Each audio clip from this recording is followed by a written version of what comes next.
간밤 뉴욕 증시에서 나왔던 뜨거운 종목과 인사이트를 정리해봅니다. 이항용의 월가이드 시작합니다. MTN 이항용 전문위원 나오셨습니다. 안녕하십니까? 네, 안녕하세요. 네, 안녕하십니까? 자, 오늘 핫스탁은 그래도 휴장이지만 세 가지 또 뽑아봤습니다. 첫 번째 핫스탁부터 열어볼까요? 첫 번째 핫스탁은 보험 ETF, 티커가 KI입니다. 예, 바람이 찹니다. 찬바람이 불어오면 배당주의 계절이라는 얘기들이 있죠. 물론 배당주는 아닙니다. ETF지만 그래도 우리가 배당하면 떠오르는 게 또 금융보험이기도 하고요.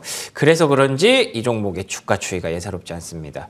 금리 안정 기대감이 좀 반영된 걸까요? 어떻게 보십니까? 네, 맞습니다. 전반적으로 시장 상황에 금융주가 좀 되살아나는 느낌이 분명히 있는 것도 분명하겠고요. 이런 보험업종이 상당히 오래된 업력을 자랑하거든요. 그러다 보니 배당을 주죠. 그렇기 때문에 많지는 않지만 정확한 표현이면 ETF는 분배금이라는 게 있기 그쵸, 때문에 분배금이죠. 꾸준히 준다는 것도 이해하시면 좋겠습니다. 오늘 소개해드릴 ETF는 대분류에서 안에 들어가는 중분류의 ETF인데요. 보험업종입니다. 심벌은 KIE가 되겠는데 이거는 저희가 이 머니투데이 방송을 통해서 미국 주식 관련된 얘기 그리고 그 전부터 제가 꾸준히 일을 해왔지만 오늘 처음으로 여러분들한테 소개해드리는 ETF다라고 보시면 아마 이 방송을 보시는 분 중에서 아주 오랫동안 뭐 현지에서 하신 분 제외하고는 이 ETF를 아시는 분이 제가 보면 0.1%도 안 될 것 같습니다. 그래서 오늘 이걸 한번 설명드리겠는데요. 예, 보험은 우리나라도 대충 비슷하지만 크게 두 가지로 나눠집니다. 생명보험이 있고 손해보험이 있거든요. 물론 같이 비슷하게 하는 게 미국은 약간 복합적으로 하고 있지만 이건 대표적으로 우리가 쉽게 해서 한국식으로 얘기하면 손해보험 업종이 많이 들어가 있다라고 일단 이해하시면 되겠습니다. 그래서 생명보험은 또 우리나라와 달리 미국은 또 의료보험이 약간 또 민영 의료보험으로 되어 있기 때문에 네. 약간 또 분류가 좀 다르다라고 보셔야 되겠는데 여하튼 이거는 우리 수로 얘기하면 손해보험이기 때문에 가장 쉬운 것이 이제 여러분 보시면 자동차 보험이 가장 여기에 많이 들어가겠고요. 우리나라는 일단 아마 여기 시청자분 중에서 주택에 관련된 화재보험을 들으신 분이 거의 없을 것 같습니다. 단독주택 경우에는. 그리고 공동주택에 쉽게 해서 아파트나 이런 데는 단체로 가입돼 있습니다. 그래서 다만 그 단체로 가입된 규모가 제가 우리나라에서 아는 부분이 있는데 그 여러분들이 생각하시는 시총 아파트 가격 그거가 터무니없이 작게 나옵니다. 그래서 필요하신 분은 추가적으로 얼마 안 되는 돈을 우리나라 화재보험 가입하시는 분 계시는데요. 미국은 이제 모기지 문화잖아요. 모기지 문화일 때 대부분의 모기지는 일단 화재보험이나 주택보험을 의무 가입을 시키는 것들이 많이 있습니다. 그래서 당연하겠죠. 왜냐하면 물건이 사라지면 다 화재 나면 큰일 나지 않습니까? 그래서 지난번에 그 화재보험사가 큰 손해 나는 경우가 있다면 보험료가 많이 지급되는 거거든요. 대표적인 것이 지난번에 하와이 지역에 마우이 점 난리가 났었잖아요. 그런데 난리 나고 작년에 플로리다 이런 데서 큰 허리케인이 있었다 그러면 집이 손해가 많이 전소되고 날아가잖아요. 예. 그러면 이제 거기서 손해보험이 나서 그런 것들이 큰 변수라고 보셔야 일단 되겠습니다. 그리고 가장 큰 것은 이 보험회사는 보험료 수입이거든요. 보험료. 그러니까 여러분들이 내는 보험료죠. 영어로 하면 프리미엄이라고 하는데요. 자동차 보험 내시고 이런 것들. 그런 것들이 이제 그 수입이 많이 늘어나는 건데요. 거기서부터 여러분들이 좀 이해에 노력을 필요가 있는데 첫 번째는 미국의 자동차 보험료가 이렇게 올라가고 있다는 겁니다. 지금은. 자동차 보험이 이렇게 올라가는 거는 가장 큰 거는 여러분들 우리나라 관련된 것도 있겠지만 전체적으로 보면 그 우리나라에서 보면 특히 현대 기아차가 예전에 미국에서 그 젊은 친구 재미삼아도 절도를 많이 했다는 건 뉴스 크게 났던 적이 있었지 않습니까? 예. 그러면 당연히 현대차, 기아차를 갖고 있는 분들한테는 보험료가 올라가겠죠 또. 그런 요인이라고 보셔야 되겠고요. 이 팬데믹을 지나면서 자동차가 인플레이션 많이 뛰는 거 아닙니까? 그러니까 자동차 보험료가 크게 올라갔다라고 보셔야 되겠고요. 그렇군요. 미국에서 그러면서 또 우리나라는 도저히 이해 안 되지만 미국에서의 소위 그 뭐라고 합니까? 그 형사보험, 사본들이 많이 있잖아요. 툭하면 총기 사고 나오고 뭐 이렇게 없어지고 요즘 뭐 보셨지만 올해 가장 큰 이슈 중에 하나가 잡범들이잖아요. 도둑하고 쇼핑 하는 거잖아요. 네. 그러면 그런 회사들은 당연히 어떻게 하겠습니까? 손해 나는 게 아니라 보험을 커버할 거 아닙니까? 보험을 커버하면 보험회사에 내 돈을 더 많이 받을 거 아닙니까? 그렇기 때문에 절도범이 늘어나고 그리고 총기 사고 많이 나고 당연히 그 다음에 자동차가 절도가 늘어나니까 당연히 올라가는 건 첫 번째 요인이 되겠고요. 미국의 주택 가격이 고공행진하는 거 많이 보셨을 거 아닙니까? 지금 고공행진하면 할 때마다 집값이 올라가면 자연스럽게 보험료는 매년 갱신하는 것이 일반적인데 매년 오를 수밖에 없습니다. 예. 그러니까 그런 것들이 큰 문화적 흐름이기 때문에 우리나라에 익숙하지 않지만 미국에서는 그런 큰 문화라고 일단 이해하시면 되겠습니다. 그러면 미국에서 손해보험업체, 쉽게 해서 자동차 보험회사에서 가장 큰 손해보험, 자동차 보험회사가 뭐냐 그러면 아마 여러분들이 상장회사가 아니기 때문에 익숙하지 않지만 여러분들이 좀 미국의 뭐 야구라든가 프로야구라든가 축구 그리고 뭐 농구 이런 거 보시면 가이코라는 걸 아마 보신 분들이 있을 것 같습니다. 예. GEICO라는 거가 예, 여러분들이 맞아요. 무슨 유현진 야구하고 나올 때면 딱 나오는 게 있습니다. 지금요. 예. 그게 바로 벅시에서 갖고 있는 거거든요. 그게 미국의 최대 자동차 보험회사 중에 하나라고 보셔야 되겠고요. 또 하나 저희가 자주 간혹 말씀드렸던 좋은 회사라고 말씀드렸던 프로그레시브 있죠.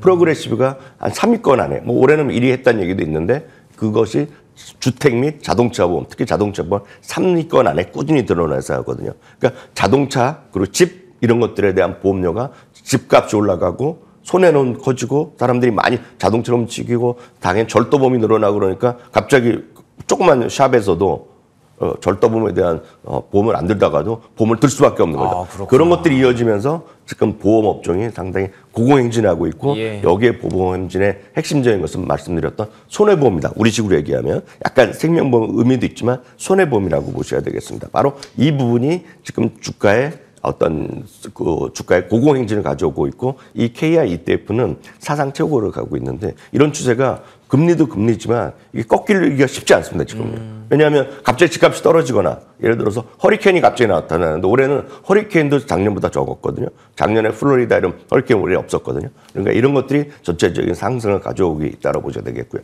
다만 말씀드렸다시피 이 업종은 우리 일상생활에서 알 수 있는 회사가 없습니다. 예, 그래서 그러네요. 가이코 같은 게 일이지만 프로야구나 이렇게 보시면 저는 항상 가이코가 많이 나오거든요. 그래도 뭔지 잘 몰라요. 그래도 저게 뭔지는 대부분 모르시는데 저는 예. 알지만 모르시잖아요. 예. 그 가이코나 프로그레시브 이런 것들 그리고 예전에 우리나라에서도 보험 사업이 한 적이 있는데 올스테이트라는 보험도 자동차 보험 그 손해보험 이런 거 하는 거거든요. 올스테이트 이런 것들이 포함되어 있는 것들이 바로 이 업종 ETF가 KIE가 되겠고요. 여기에 순서는 의미가 없습니다. 왜냐하면 이 종목들이 한 40여 개가 n분의 1로 동일 가종으로 들어간 주식이기 때문에 그런 ETF KIE 같은 것들이 흥미로운 것이 있기 때문에 오늘 참고적으로 소개해드렸습니다. 알겠습니다. KIE라는 티커 보험 ETF 쪽에 관심 있으신 분들은 한번 검색해 보시고요. 지금 말씀해 주신 대로 사상 최고가 가고 있기 때문에 계속해서 이 견조한 주가 유지할 수 있을지 기대해 보겠습니다. 자, 그러면 이어서 두 번째 하스닥은요.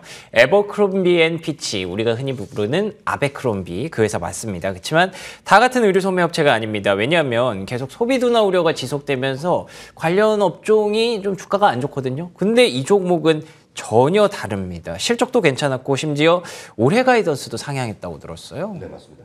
에버크롬비 앤 피치가 한 최근 2년 동안 불같이 살아난 대표적인 기업이라고 저희가 한번 소개해드렸습니다.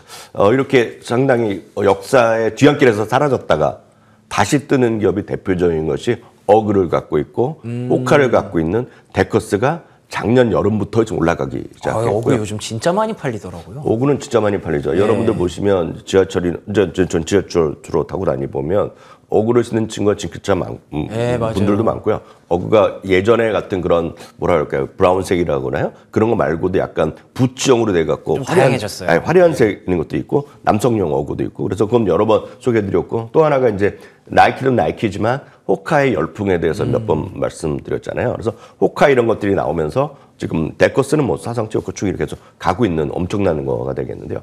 에버크롬비 앤 피치도 완전히 죽었던 기업이거든요. 근데 이게 한 2년 전, 3년 전부터 완만하게 올라가더니 올해는 완전히 폭발하는 그런 흐름을 보고 있습니다.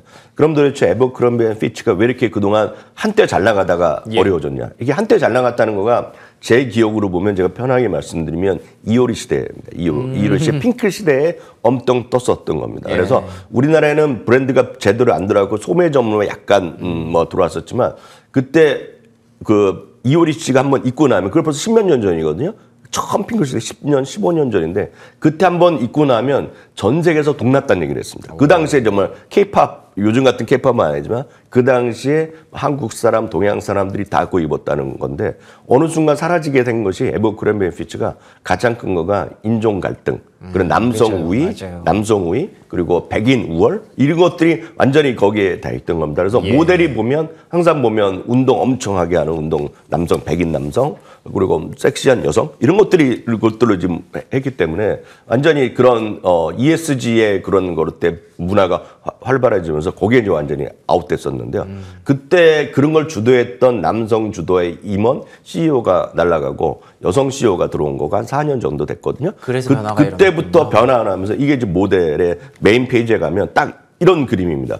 여기 보면 동양분도 있고 서양분도 있고 남미분 그리고 약간 아프리카분 다 와 있고 체격도 보면 아주 마른 사람도 있지만 우리 보통 체형이잖아요. 그러네요. 예. 저 그림 보면 딱 보통 체형이라고 저는 느끼거든요. 보통 사람이 입는 옷 같아요. 네, 딱 그런 느낌으로 간 것이 고객과 소통하게 됐다라는 것이 가장 큰 거죠. 그래서 저 에버크렘 피치하고 나서 그때 비슷한 부류들이 뭐 자라도 있을 것이고요. 우리나라에도 그런 뭐 에이세컨인가 뭐 그런 거 있지 않습니까? 예. 우리나라 그런 브랜드에 났던 에버크렘 피치가 또 하나의 그런 문화를 일으킨 거라고 일단 이해하시면 되겠는데요. 이런 것들이 실적이 계속 좋아지는 겁니다. 이번 실적도 깜짝 실적을 발표했습니다. 매출이 한 9억 달러 정도 예상됐는데 11억이 나왔고요. EPS는 계속 슈퍼 깜짝 실적을 내고 있거든요. 1.18달러가 예상되는데 거의 2배가 났습니다. 지금요. 1.83달러가 났고 거기다 말씀하셨던 대로 금년에 연간가 며칠 남지도 않았는데 그걸 또 올려놨거든요. 그러니까 12% 정도 늘어날 거 예상했는데 12에서 14% 늘어났고 당연히 많이 팔리니까 영업률도 올라가고 그러다 보니 연말 쇼핑 시즌에도 자신감 있다는 얘기하고 있습니다. 표현 자체가 뭐 시장이 어렵다, 경기 어렵다 얘기하고 있지만 소비자는 우리와 함께 우리 마켓에 들어와서 쇼핑하기로 선택하고 있다는 거죠. 그만큼 에버크렘 앤 피치가 과거의 영광에서 완전히 사라졌다가 다시 부흥하는 데커스와 더불어서 엄청나게 뜨고 있는 에버크렘 앤 피치가 되겠고요. 아쉽지만 또 하나의 투자 포인트가 있습니다. 다른 기업들은 엄청나게 그동안 투자를 많이 확대를 하면서 아시아 쪽으로 많이 갔습니다. 네. 우리나라로 중국을 많이 갔거든요. 나이키 대표적으로 중국을 봤는데 그렇죠. 여기는 아시아 비중이 3~4%로 확 줄어들었습니다. 만약 해외에서 갔던 것들도 인종차별 이런 것 때문에 다 빠졌기 때문에 그렇군요. 상대적으로 아시아 쪽이 상당히 적은 거가 요즘에 중국의 어려움 때문에 관련된 기업이 어렵지 오히려 않습니까? 수혜가 됐네요. 그런 것들이 오히려 역으로 수혜가 된 것도 있다는 것도 흥미로운 포인트가 있습니다. 알겠습니다. 에버크롬비 앤 피치 우리가 말했던 아베크롬비가 확실히 좀 살아났습니다. 자, 그럼 마지막 하스탁으로 넘어가 보겠습니다. CBO의 글로벌 마켓입니다. 흔들리지 않는 편안함, 뭐 금리, 유가, 경기 잘 모르겠고 그냥 편안하게 움직이는 종목입니다. 이 종목은 잊을만 하면 소개해 주시는데 그때마다 보면 진짜 놀라워요, 주가가. 맞습니다. 저희가 지난 2월부터 이 CBO의 글로벌을 이제 소개를 시작했습니다. 예, 맞습니다. 그 전까지는 한 번도 소개해드린 적이 없는데요. 그만큼 시장 자체 그 당시에 좀 흔들거리고 재미가 없었고 그래서 변동성 시기에는 플랫폼에 주목하자는 얘기하고 있는데요. CBO는 옵션 위주로 하는 거라고 보셔야 되겠고요. 쉽게 해서 여러분들이 빅스지수가 여기서 나오는 거거든요. 여기서 만들어서 발표하는 거기 때문에 그만큼 시장 상관없이 변동성이 확대될 때마다 사람들이 옵션이나 이런 것들 많이 할 때마다 들어온 거죠. 예를 들어서 우리나라도 국내 증권사에서 미국 주식 옵션 이렇게 시작했거든요. 예. 그러니까 그런 것들도 관련된 것들이 바로 CBO의 관련된 기업이라고 보셔야 되겠습니다. 회사의 홈페이지에 들어가면 시장은 변하지만 자기네들의 가치는 변하지 않는다는 것 자체가 그냥 가장 정확한 말이라고 보고 있고요. 안정적인 수익을 꾸준히 올려다는 것이 최대의 강점이라고 보여주고 있고요. 분기당 또 배당도 또 올려줬거든요. 그런 것들이 안정적인 여러분들 주식 투자의 매력이라고 보시면 되겠습니다. 마지막으로 다음 주 29일이 배당 락일이기 때문에 이번 봤으면 또 배당 지급을 12월 15일이라는 것도 참고하시면 좋겠습니다. 알겠습니다. 11월 29일이 배당 락일입니다. 그렇기 때문에 현재 CBO의 글로벌 마켓에 대해서 한 번 더 확인해 보시면 좋을 것 같습니다. 자, 그러면 이어서 이번 시간에는 이항용의 인사이트로 넘어가 봐야 될 텐데요. 인사이트 오늘 어떤 내용 준비되어 있을까요? 블랙 프라이데이 쇼핑 시즌 속보. 내일이 이제 블랙 프라이데이지 않습니까? 네네. 속보가 들어온 게 있나요? 네. 그 연말 쇼핑 시즌을 나와서 오늘 시장도 쉬기 때문에 오늘 이거 관련해서 좀 특집으로 준비해 봤는데요. 블랙 프라이데이라는 건 아시다시피 이제 금요일부터 해갖고 소매점이 이제 플러스로 돌아선다는 그런 유명한 말이 있는 건데요. 이 블랙 프라이데이는 부터 해갖고 사이버 먼데이까지 흐름도 중요하지만 네. 연말 소위 미국에서는 할러데이 쇼핑 시즌이라고 해서 이제 시작이죠. 11월부터 12월 그러니까 이미 시작한 거라 보셔야 되겠고요. 예. 첫 번째 이제 세일은 베테랑데이였습니다. 그래서 제한 군인회 때부터 해갖고 본격적으로 쇼핑을 많이 한다는 거거든요. 그래서 11월부터 12월까지 전체적인 시장에 대한 전망을 한 세 군데로 설명해 드리겠는데요. 작년 대비 약간 늘어나거나 뭐 비슷한 정도가 일반적인 예측입니다. 미국 소매협회는 3에서 4% 정도 올해 판매가 늘어날 거라고 보고 있어서 이들은 작년보다 약간 슬로우다. 증가율이 줄어들 거라고 보고 있고요. 비자 인사이트에서는 연말 쇼핑이 4.1% 늘어날 거라고 보고 있어요. 예. 소비 자체가. 작년보다 약간 줄어들 거라고 보고 있지만 최근 한 10년 평균보다는 더 상향될 거라고 보고 있겠고요. 특히 비자는 우리나라는 지금 실질 소득이 감소됐다 많이 걱정하고 있고 많은 분들이 피도 느끼실 것 같거든요. 맞아요. 미국은 실질 소비가 9월까지 3.5% 증가했습니다. 증가했기 때문에 소비가 늘어나는 것은 어찌 보면 당연하다라고 보셔야 되겠고요. 실제로 개인당 그렇지만 개인당 소비는 약간 줄어들 수 있다. 그렇기 때문에 편차가 좀 있을 것이다. 그러니까 여유 있는 분과 그렇지 않은 분의 차이는 있을 거라고 보고 있겠고요. 예. 마지막으로 어도비 어널리틱스는 4.8% 소비가 늘어나서 작년보다 좀 늘어날 수 있다라는 희망의 목소리도 있다라고 보셔야 되겠습니다. 좋습니다. 마지막으로는 기타 특징을 말씀드리겠는데요. 말씀드렸다시피 블랙 프라이데이가 있겠고요. 그리고 요즘은 목요일부터 당일부터 땡스기빙 데이부터 문을 여는 곳이 꽤 많습니다. 요즘이요. 장사가 안 되니까요. 그러니까 그런 날, 그날, 그리고 블랙 프라이데이, 그리고 그 다음 월요일까지 해서 아마 매출이 가장 늘어나는 것은 아마도 이번에 사이버 먼데이일 거다라고 이해하시면 되겠습니다. 사이버 먼데이가 전년 대비 6.1%가 늘어나는데 이거는 어떤 의미가 있냐면 사이버 먼데이는 항상 안 팔린 것까지 더 많이 팔거든요. 예. 안 팔린 것까지 하면 그 가격을 할인폭을 더 내리는 경우가 있지 그럴 수 않습니까? 있네요. 그렇기 때문에 이제 사이버 먼데이가 6.1%. 그렇기 때문에 물건을 재고가 떨어지기 때문에 먼저 사는 사람 조금 비싸게 살 수 있겠고요.